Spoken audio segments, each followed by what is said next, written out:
or presents Fallen Arches.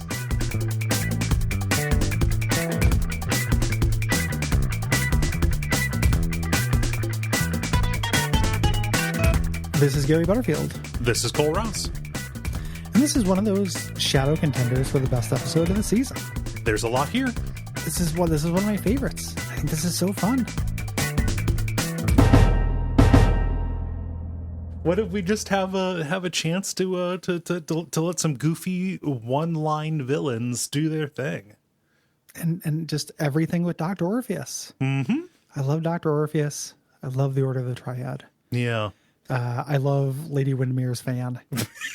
And this the worst version of Lady Windermere's fan. This is an incredibly fun episode. Yeah. I kind of forgot how good it is. Kind of a mess structurally. There's going to be a lot of jumping back and forth because there are 4 plots going on. and none of them resolve. When I look up I watched this episode 3 times, twice just for fun, and then once with the commentary. And when I look up and I'm like, there's so much left, and there's only 4 minutes left. And then I was like, oh yeah, it's a Doc Hammer episode. Yeah. It's just going to end with everybody walking into a room and saying how it ended. Yeah. But this is way to his strength. Yeah. I think.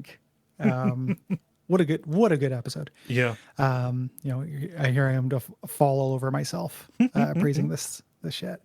A bunch of my favorite line reads of the entire show. I mean, one of the best lines in the entire show is definitely here. We'll get there when we get there, but I use it in not everyday life because that would require going to the doctor. But yeah, like who has enough time? Yeah, who has enough time? What are people expecting us to do? So as we mentioned, this is a Doc Hammer joint. Mm-hmm. This aired on September 3rd, 2006. And this is a Dr. Orpheus episode. In season 1, during Tag Cellurate, the highlight of season 1, Dr. Orpheus was very jealous of Dr. Venture. He wanted an arch enemy, and his ship has finally come in. Yeah, kinda. It's not exactly the ship that he wanted. Because nothing can be easy for him. Because just he's Dr. Orpheus. He has to apply as a team. There's just like a bureaucratic mix-up, and so he has to get his gang back together. The Order of the Triad, which is Dr. Orpheus, Jefferson, Twilight, the Blackula Hunter, and the Alchemist. I got the impression that he applied as a team back when they were a team. Oh, and it just took this long because when he goes and talks to his team members, they're like, oh, they finally got back to us. And like Jefferson's like, oh, a name brand villain. Yeah. Like, they all talk like they know about the application. Okay. So I think it's just guild bureaucracy. Yeah. He seemed so surprised when they said a team. Well, he said it. Well, you said it in a string of things. Like he's like a team today. Like he's not prepared. Yeah. And then Dr. Venture is like, oh, you had to apply as a team. And that was Dr. Venture, Sour Grapeson. But yeah, this is, we're getting a lot of background villains. We're getting guild lore, which I love. Lots of fun first appearances, specifically Lady Au Pair and the Murderous Moppets. I love I love just that concept of her as her own villain being Lady Au Pair.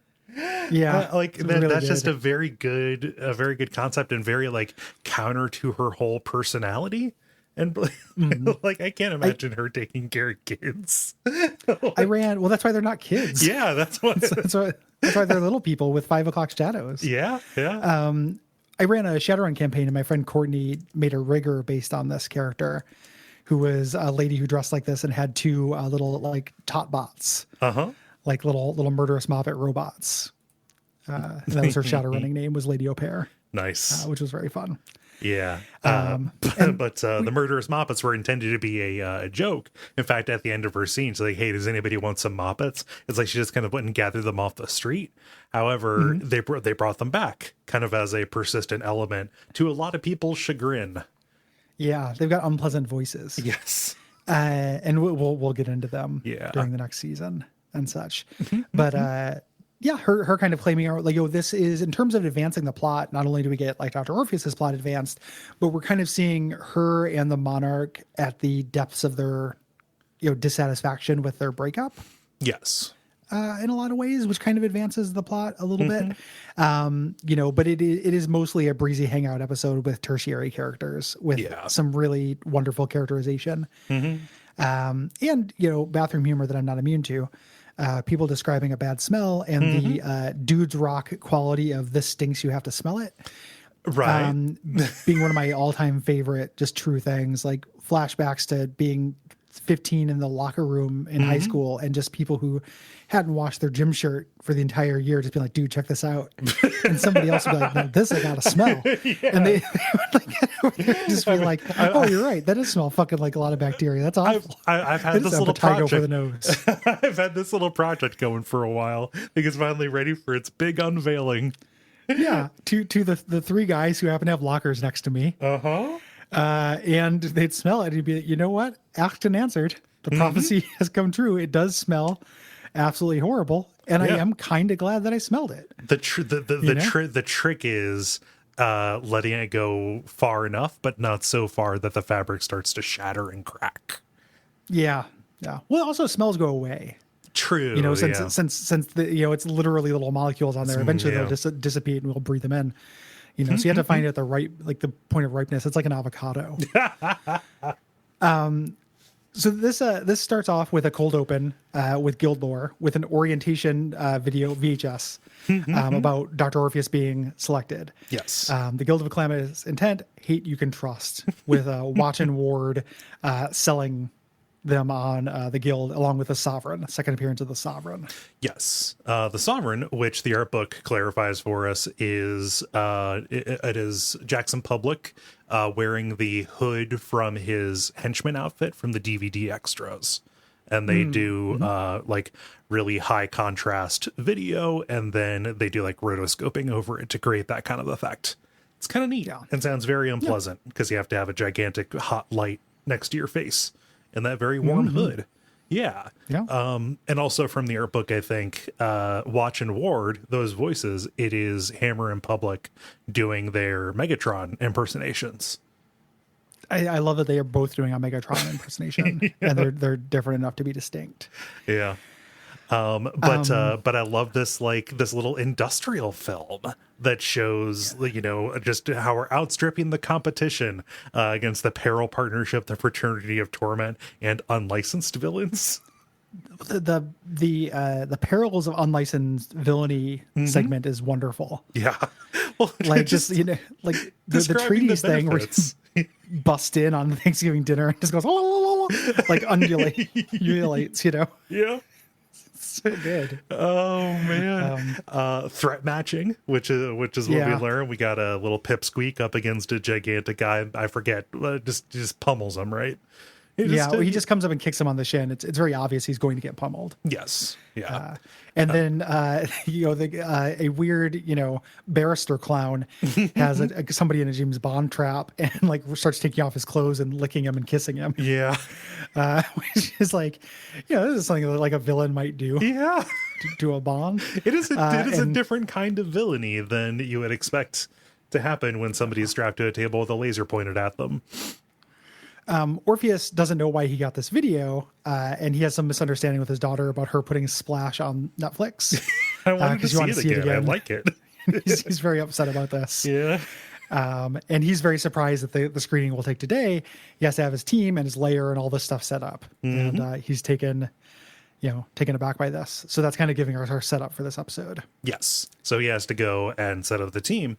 We start the episode proper after the title sequence with Rusty at the height of his crowning accomplishment, the creation of the walking eye, which walking eye, Hank. It should be it just should be self-evident why a walking eye is both desirable, why it's impressive, and what it could be used for. Although he does pump them for information about what he could use the walking eye for. He's basically crowdsourcing it. Yeah, to his kids and to Brock. So he's like, he created this thing and is getting their first impressions so he can write their proposal to sell it to somebody. To the military, like he's always trying to do. Yes. This walking eye, I guess, is specifically from an episode of Johnny Quest. Yeah, it's like a little robot spy thing. The alarm goes off. The guild's here. And Brock has to go handle it, not because they're invading, but because they landed in his herb garden. Yeah, on the plot important load-bearing herb garden. Yeah, yeah. I love the boys coming there and just be like, choppers. Like how I say there, guild wasps. Super fun.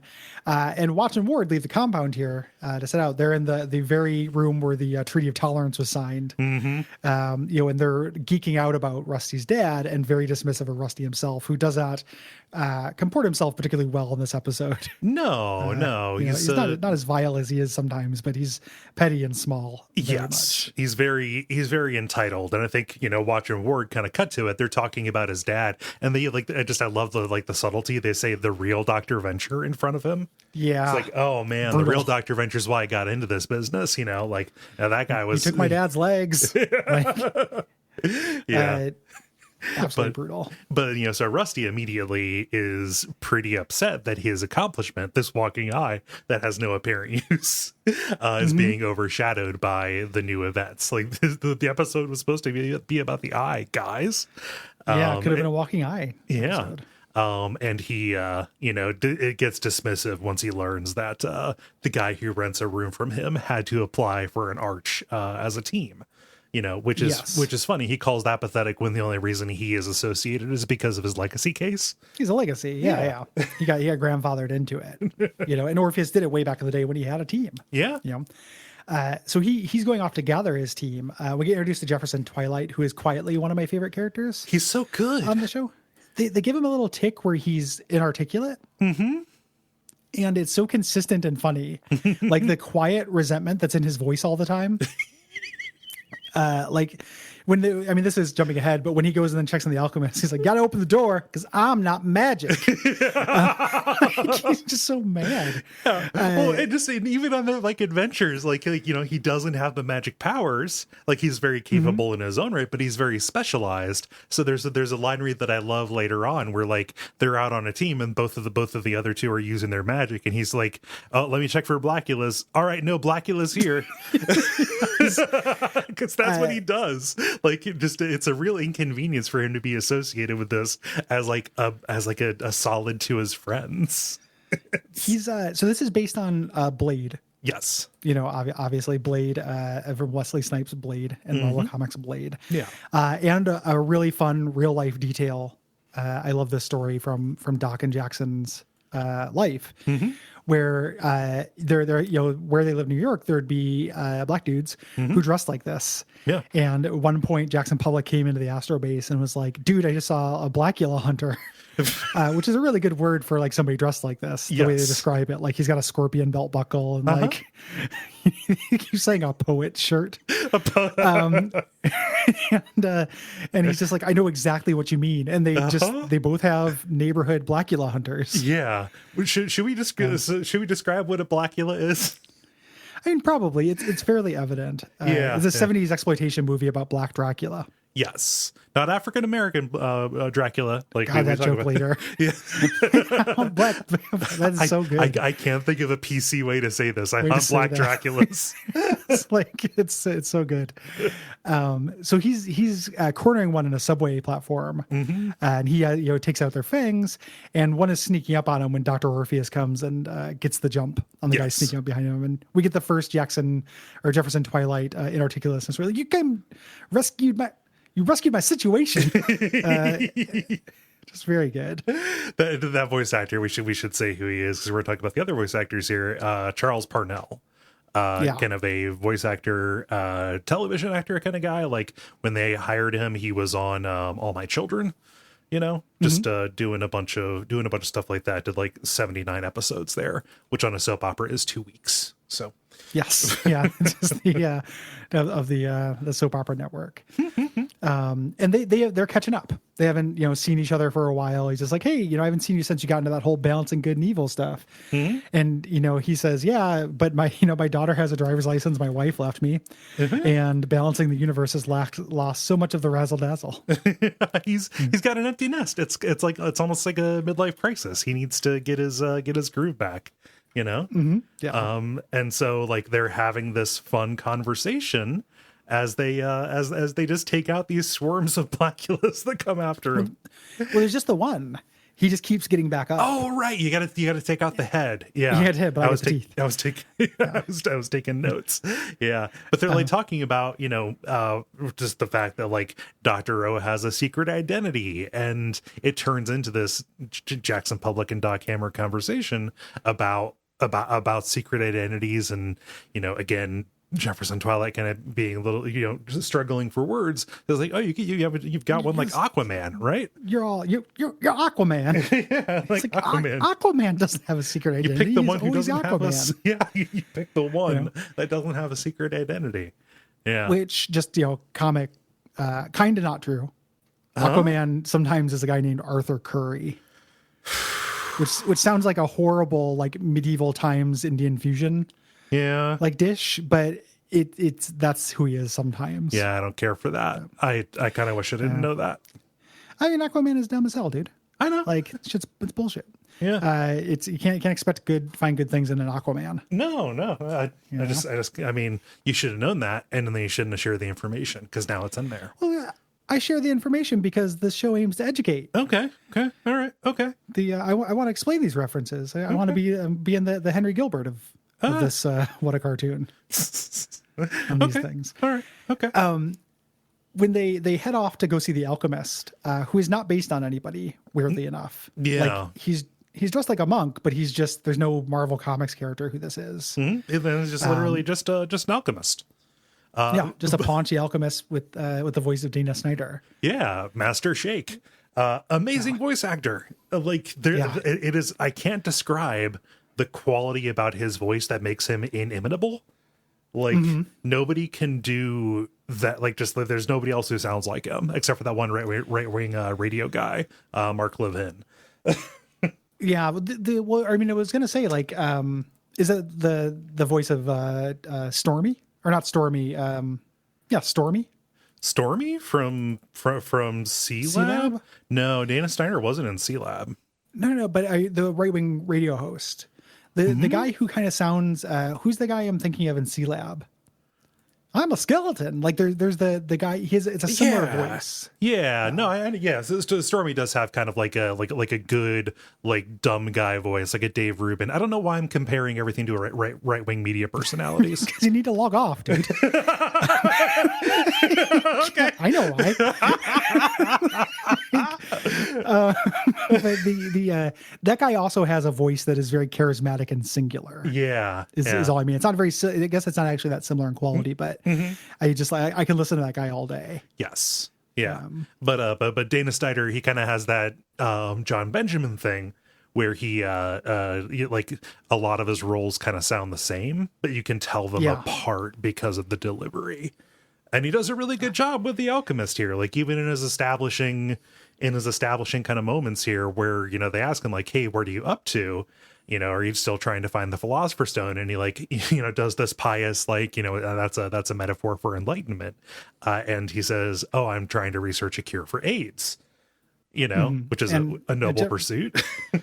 Jefferson Twilight's, oh, so you're still gay? And he's like, no, I grew out of that. Of course, of course I am. Yeah, that's not how it works, dude.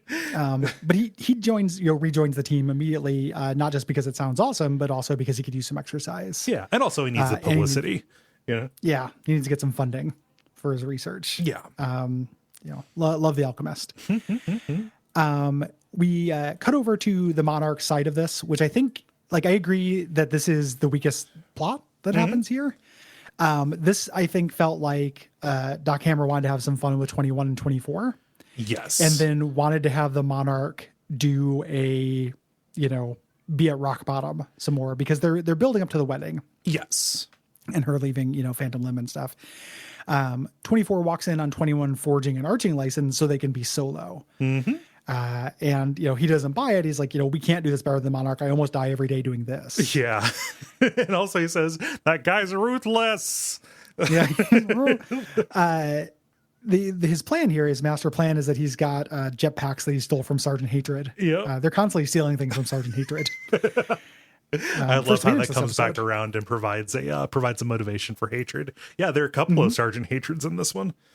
Yeah, it's the sergeant's hatred, as Willem Sapphire might say. My least favorite thing in the episode is the first bit with the monarch and the prostitute is very funny. Where he's like, your king monarch is delicious. With this prostitute who's dressed up as Dr. Girlfriend, and this just deeper, and we're just going, butterfly, my king, butter like that is very good. Ad-libbing is very funny. Yeah. But then it turns into a riff on Red Dragon. Yeah, Red Dragon Manhunter little bit. Yeah. Which again, with the wildly inconsistent monarch in the first couple seasons in terms of like kind of level of pure sadism. Yeah. On watching this again, the two things that make me more sympathetic to this plot, I don't think it's particularly funny, other than the butterfly part. But the thing I like about it is, one, again, I think they have to show the monarch as being kind of rock bottom. Two, I think if I want to extend them some goodwill, they're contrasting him with the Phantom Limb. Because the Phantom Limb, the last time we saw him, he was trying to sell stolen art. Right. In an urban way. This having this lake of acid and pit of pendulums and stuff like that is very much the old shit in terms of villainy. And you can kind of see how Lady Au Pair, Dr. Girlfriend, might miss this. Yes. As somebody who has an interest in organized evil. Yeah. It just, I think that they could have, the fact that it is just an extended riff on an existing media franchise kind of gets in the way, I think, of what they're trying to communicate to me. Because it just kind of seems like he's doing shtick, It feels arbitrary. Yeah. It just, it feels like he is doing it as a joke, as opposed to like anything that has like a legitimate, like, I've got the resources, I'm going to go torment a sex worker for a while. Yeah. And there's definitely some woke 2021 eyes that I'm seeing it with, where I'm just kind of like, prostitution is good. Like, don't, right. Nothing wrong with sex work. Don't do this. Yeah.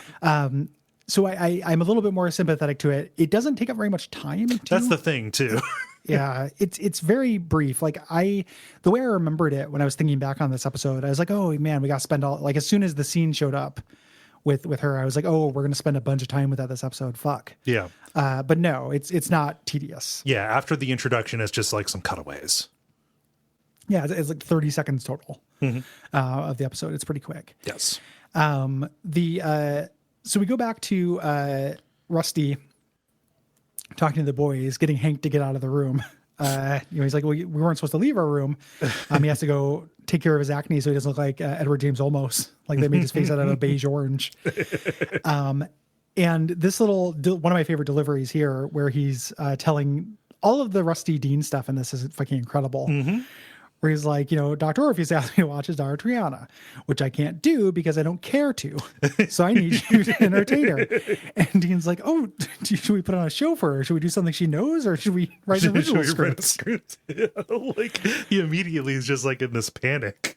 Like he doesn't know. So good. He doesn't know what to do with his anxiety. I thought you might react this way, Rusty says. So good. And gives him the talk, and the talk is so good. It is a patented Venture Brothers like 15-second montage. But like, just demonstrating sex by having a little doll hump the clown lamp. The lamp. And then my favorite detail, it ends. I love this, yeah. It ends with Rusty like bending over and almost like presenting, but it turns out that he's recounting the events of a Whitesnake video. Yeah, there she is. Splayed out on the car, wiggling, and they come in. See Tawny here, just talking about one of the many Whitesnake videos starring Tawny Katane. I love that too. Just a tiny little detail. She's like, both Brock and I agree. It's like very easy to forget that Brock and Rusty are the same age. Right. So they have like a lot of the same cultural references. And I love Brock and Doc like being friends. Yeah, the mustaches. Yeah, anything where it's just like, hey, you remember the dumb shit? Like that's so fun to me. The Venn diagram where they make sense together. Yeah. Outside the compound, we get the big lineup of villains who are lining up to arch the Order of the Triad, where we get the intangible fancy talking to Torrid. I love this. The intangible fancy is very funny to me. Like, what does he do? He's just a ghost. He doesn't have any genitals. Goes without genitals. Yep. And just incredible name. Speaking with Torrid, who is also not based on anybody. I think he's based on like an amalgamation of a couple of things, right? Like it's I saw it. A Marvel guy begins with D. No, so it's a DC guy. He's dressed like Deadman from DC, but then the wiki says that he's like Pyro from Marvel, which is that's only dumb. because he has an Australian accent. Yeah, and fire powers. I think it was just, I mean, they talk about it on the commentary. They talk about how they got to the end of the day, all the voice actors had gone home and they had to basically do all the rest of the voices. I think that is much more likely. Yeah, they just make him sound differentiated. Dormammu is what the wiki says. Is he is also ridiculous? Is it? Okay. Yeah, I have no idea who Dormammu Dormammu is. That's why I'm here. Dormammu is a demon of incredible power. Okay. He's not just like a little fire guy. Okay. So he does have a head who's on fire, but it doesn't look like this. That fucking wiki, man. Go just reaching. Yeah. I love to reach. But there's, he realizes that he's near Dr. Venger's lab and he feels he must do something torrid. Yeah. As a man who enjoys dating Zoftig women, I only think of Torrid as the plus size clothing store in the mall. Yes. I forget that it is a word with meaning outside of that. Yeah. We get some interviews, this interview segment with the Order of the Triad. And this is incredibly, all of this is good. It's all underwater villains for the beginning of it. I don't know why. Maybe they just wanted to get those knocked out of the way ahead of time, just because hey, they're here. We should probably give them their due, but we just need to, get them out of the way. Where underwater villains kind of lame, especially this guy, the pathetic little frogman guy, is just sitting in a chair in front of them, looking all tiny and meek. That guy's great, with the rudder on his head. Yeah. Hank is in the bathroom, waiting for Rusty and Dean to have their talk. And when he walks into the bathroom, he sees Torrid taking a shit, who panics and teleports away. And I don't know if it's the teleportation that leaves the stench, like Nightcrawler, or he was just taking a horrible shit. Porque no los dos. It's just the combination. Yeah. The words and phrases used to describe how horrible this smells really works for me. When Triana walks in and says, "It smells like a Bible scene in here." Well, Dean says that. It smells like a Bible story. No, it's Triana who says that. No, I guarantee it's Dean who says it's a Bible story. But Triana says, "Did my grandfather teach you how to crap?" Oh, yes, you're right. Yeah. Which is also very good. Yeah. But smelling like a Bible story. It's goddamn. that's the one. When I said I use that frequently, that if I need to describe something smelling poorly, smelling bad, I will use that. So you would use that more if you went to the doctor more frequently? Oh, just if I went to the doctor? No. If I was using that way too frequently, that would imply I was taking heinous dumps way too much, and then I would have to go to the doctor. There we go. I got those. I was like, huh. Yeah. Well, doctors' offices don't smell that great, No, and if you're, you should go see. Is another thing. Like you should see a doctor, which again is something that I think is a funny way to describe a bad smell. You're right. So that does make sense. Yeah. Oh man, it smells like a dumpster full of burning hair. Is what they say. I mean, burning diapers. It's like you pounded garbage into your butt. Well, I mean, which is kind of like, I mean, it's basically just the extended joke from Anchorman. Oh, sure. But it's still good. Yeah. They come up with good ones. The Bible story or the Bible scene is amazing. It smells like a Bible story is very funny. We go back to 2124. The way that 21 was trying to tempt 24 into doing this is because he has jetpacks, and they're both real into it. Yeah. They're wearing their costumes, which he stole from Family Double Dare. One has a bucket on it, one has a hand. Yeah. Dude, physical really challenge. It's really good. They're all covered in gack. Well, that makes me less worried about the stains. 24 takes off and sets his shoes on fire. Shoes are on fire. Yeah. And 21 can't really take off because he's too big. He's too heavy. I was thinking about that, like, as a man of carriage, and I was like, it'd be fun just to hover around. And I mean, just like, get off the ground. Yeah, I wouldn't mind a hover. I mean, I need to fly. People are fucking greedy. Honestly, I might be a little bit scared to do the full fly, but to do a hover, Yeah. Give me a hover, man. Or you know what I could get down with? A D&D second edition Featherfall. Ooh, yeah, that would be a good one. You know, because you land on the ground at the end, so you're safe, but it's also slow, so it's safe. Yeah. A feather fall at a maximum of like, let's say 12 feet, let's say. Yeah. A feather fall that I won't die if you know, the spell gets canceled or counterspelled. Well, I don't want my insurance premiums to go up. No, hell no. Not in the Forgotten Realms. Aaron Elminster insurance. Elminster. I'll give it to you. Elminster insurance. There's something in there. Yeah, joke kit. Then we get the exchange with the creature of the Black Lagoon being like, so you hunt African American vampires? Yeah. And she's like, no, because there aren't African Americans in England. Yeah. Like, I love that point. Like, I mean, just the breakdown, just the breakdown of the language, and let's keep it at the breakdown of the language, where like there is no more efficient way to describe what I do than to say that if there is a Dracula who happens to have black skin, I hunt them. I hunt black vampires, man. I don't know the PC word for that. Yeah. Just incredible delivery. Mm-hmm. I would say it a lot more if I went to the doctor more often.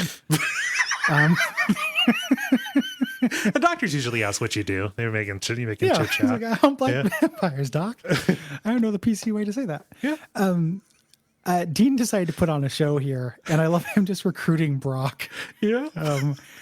As this, and them doing the dialogue. You know, it's like, you seem to have the modern affectation of frivolousness, you know, or whatever. It's like so good. Yeah. My only weakness is temptation. Like, Brock doing these lines. The fact that Dean made himself Lady Windermere. And Triana just reads a magazine for most of the episode. Yeah. Like, she does not care. Just incredible.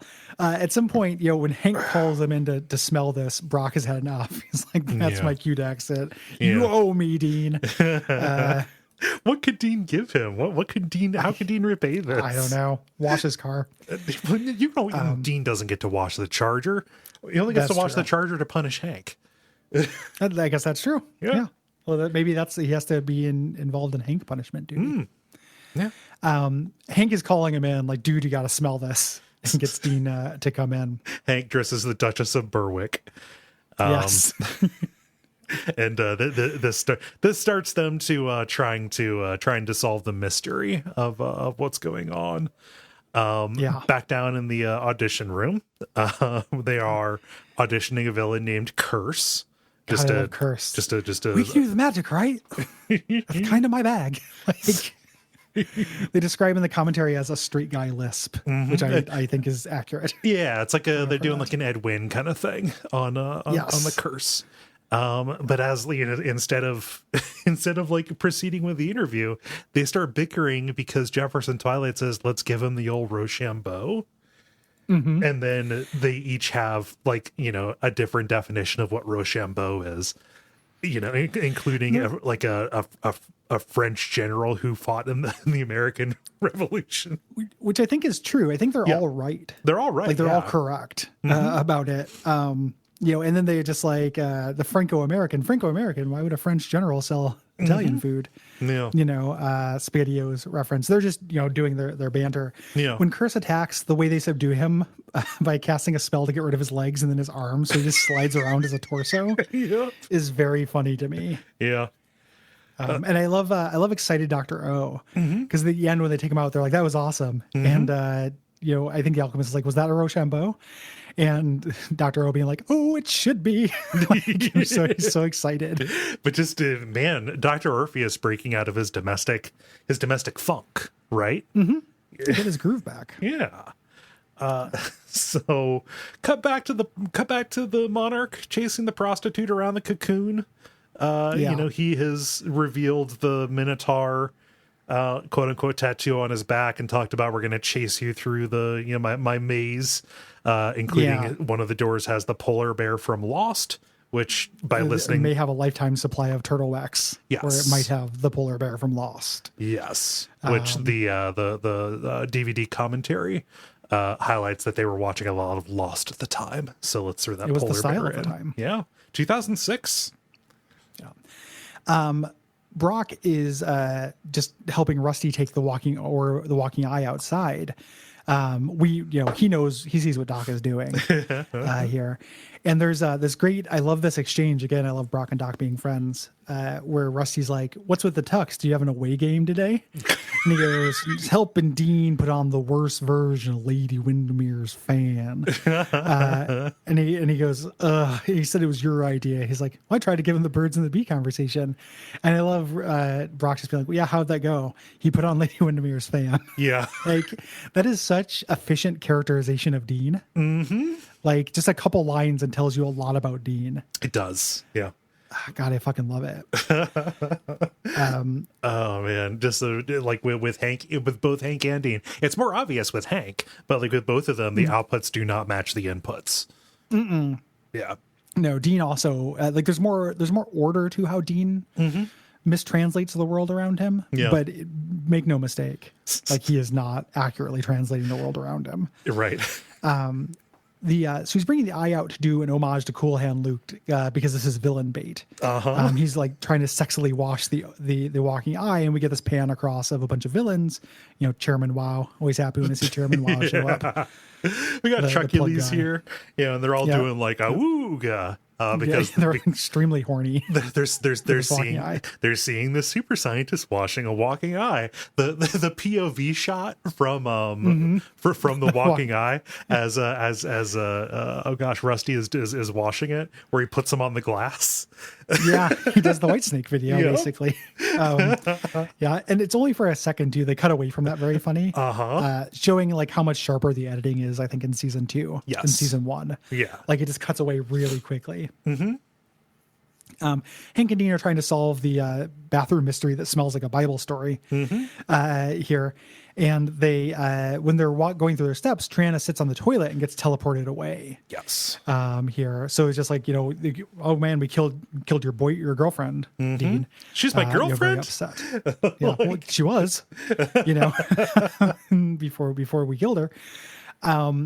The prostitute does a pit and a pendulum thing while the monarch showers his tattoo off and does lines from the pit and the pendulum. Yes. Last little bit of the subplot until the post-credit scene, Right. which is good. Yeah. We get our appearance of Lady Au Pair, nay Dr. Girlfriend, dressed up as a, fancy nanny lady with the two Moppets. Should we describe the Moppets? They're two little people, Cockney accents, very aggressive. Yeah, two little British schoolboys, like Cockney schoolboys. Like little members of AC/DC. Yeah, that's a good way to put it. And they're angry and they're unpleasant. And they end up being rather sinister. Everybody's terrified of them because they're Yeah. ruthless and unpredictable. Stabby. Yeah. Real stabby. She leaves because they react to her voice. Jefferson Twilight asks if she smokes cigarettes or eats them, and she's like, "Fuck this." Yeah. She gets out of there. They're trying to figure out where Triana went, and Dean has the idea to turn on the hot water in the shower, where Torrid is teleported to. And the steam in the mirror says, "I'm in the Torrid room. Tell my father." The Torrid zone. Yeah. Which is real. Which they say at the end of the episode, but also it's straight up. Like, it's just like it's a geographical zone. And also Orpheus Island is real. Yeah. What? I'm looking at luxury accommodations on Orpheus Island Lodge right now. Orpheus Island? Lynn, the concierge, is in chat ready to help me make a fast and easy booking at Orpheus Island. Well, I mean, if she's chatting you, don't stand her up. Like, that'd be rude not to. Like, yeah, ASL. Orpheus. Lynn. Wait a minute. Orpheus Island. Gary, look at the eat, drink, all-inclusive meals. Look at that fucking plate. Look at what's on that plate. Hold on. I got to pull it back. Sorry. On Give me just a second. Orpheus.com.au. Oh, hey, Lynn. No. Sorry, I'm not. Oh. Yeah. Yeah, what is that? I don't Indulge know in what our it foodie's is. paradise. Boy, that looks like a chocolate covered Twinkie covered with green onions or something. It looks like a I don't know. It looks like a fingerling potato with gold tumors on it, but Yeah. it is the kind of rich person cuisine plate that is 90% empty. Yes. Yeah. With Nothing, just like a negative little space. Yeah, a little dollop on the plate. That's how you can tell this is fancy. Orpheus Island real. However, Orpheus said, talks about it like he owns it, which if he owned an island in the tropics, it doesn't come up again. No, it's just a we'll thing. say. Yes. The 21 tries doing both jetpacks on him, and it still doesn't work. And 24 says we can just take the bus, and 21 says Jet Boy and Jet Girl do not take the bus. Yep. And he's for the last time. Yeah. Not Jet Boy and Jet Girl. I don't care if I get to be Jet Boy. We're not going to be Jet Boy and Jet Girl. 21, just he doesn't have a sense for the branding. He wants to be named after this, French indie song. Elton Motello song. Yeah. Which is a really weird song, which I knew about before this episode because it showed up on a bunch of of punk, like early punk music I had. And it is about it's an incredibly gay song, in a positive way. Like it is about forced feminization and being willing to and blurring gender lines on the dance floor. Basically. Yeah. But he says, we'll have indie cred because the Damned covered it. and then, again, great line read. Yeah. Then we should be damned. That's a way cooler name. Yeah. Yeah, I love it so much. Just hearing our Double Dare costumes with jetpacks that only work for one of us, and we're the Damned. Hi, everybody. We're the Damned. We're the Damned. Torrid makes his appearance to the Triad, and this is so incredible. He's like, have a seat. And he goes, I prefer to stand. And then I love the Alchemist standing up immediately. Yeah. And just being like, what? I just felt like standing. and Jefferson Twilight just being, you're full of beans and ants, fire ants. Yeah. So good. But the power play, when you walk in, it's like walking into a job interview saying, oh yeah, I totally, I've been working here for a week and nobody noticed. Here's what I've done. Yeah. He just walks in and says, what are my qualifications? I've already kidnapped your daughter. Yeah. And it's so the brass balls on him. They're really impressed. He does not become very much of a character. I think he eventually just dies to Cthulhu. Yeah. In the Better Man episode. Later, which is one of my favorite episodes of the series as well. Another Orpheus episode. Really good Orpheus content there. I love the Outrider as well. So again, this just ends. They just, he kidnapped her, but they just rescue again off screen. Yeah. Rusty's watching the kitchen window, watching the villains fight the Eye, really happy about it, and he just wanted the attention.